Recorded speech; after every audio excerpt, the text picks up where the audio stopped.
સુરતના વિસ્તાર railway track નજીક યુવકની હત્યા કરવામાં આવી હતી. નજીવી બાબતે થયેલા ઝઘડામાં રિક્ષા ચાલક સહિત 6 જેટલા ઈસમોએ રિક્ષા ચાલક સહિતના સાથે ઝઘડો કર્યા બાદ તીક્ષ્ણ હથિયારના ઘા ઝીકી હત્યા નિપજાવી હતી. નવા વર્ષની રાત્રે જ હત્યા થતા પરિવાર શોકમાં ગરકાવ થઈ ગયો હતો. મૃતક 6 બહેનો અને 2 ભાઈઓમાં સૌથી નાનો હતો. હાલ હત્યાને લઈને પોલીસે વધુ તપાસ હાથ ધરી છે. 31મીની રાત્રે 10:30 વાગ્યા આસપાસ એક યુવકને તીક્ષ્ણ હથિયારના ઘા ઝીંકવામાં આવ્યા હતા. મૃતક યુવકનું નામ રાજા કિશન ગાયકવાડ છે. તે બાઇક આગળ પાર્ક રિક્ષા હટાવવા બાબતે રજૂઆત કરતા ઝઘડો થયો હોવાનું અને ત્યારબાદ રાજા કિશનની હત્યા થઈ હોવાનું સામે આવ્યું છે.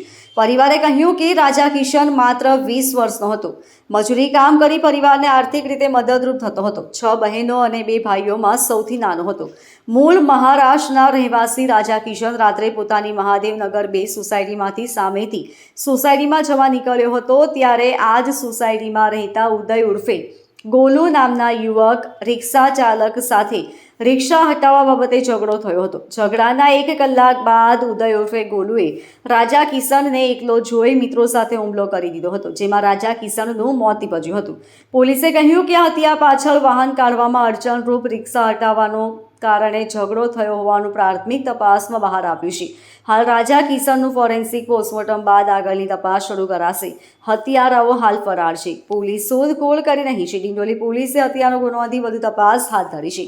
અશોક લાલજી મારવાડી, એ આપણે મહાદેવનગર વિશ્વકર્મા મંદિર છે ને, મહાદેવનગર 5, એના સામે વિશ્વકર્મા મંદિરના સામે પટ્ટા ઉપર આ લોકો બધા બેસેલા હતા. અમે ત્યાં આ લોકો ડાયરેક્ટથી આવ્યા અને ડાયરેક્ટ મેરી રિક્ષા કિસને રોકાઈ હતી એમ કરી ડાયરેક્ટ મારવાનું ચાલુ કરી દીધું. એ લોકો સામેથી 4 જણા આવેલા, 2 જણા પાછળથી આવેલા અને એ લોકો મહાદેવનગર 2 કે 1 ના છે છોકરાઓ. ત્યાં મહાદેવનગર 1 કે 2 માં છે ને, એમ લોકોનું થોડું તું મેં થયેલું, કઈ ઝઘડો બગડો નતો, ખાલી બોલવાનું થયેલું. પછી પાછળથી આવીને અડધો કલાક પછી ડાયરેક્ટ એ લોકોએ આવીને ડાયરેક્ટ મારવાનું ચાલુ કરી દીધું. એનું રાજા કિશન ગાયકવાડ, ઉંમર હશે 22 વર્ષની.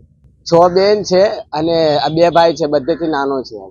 Bureau report LK star news, Surat.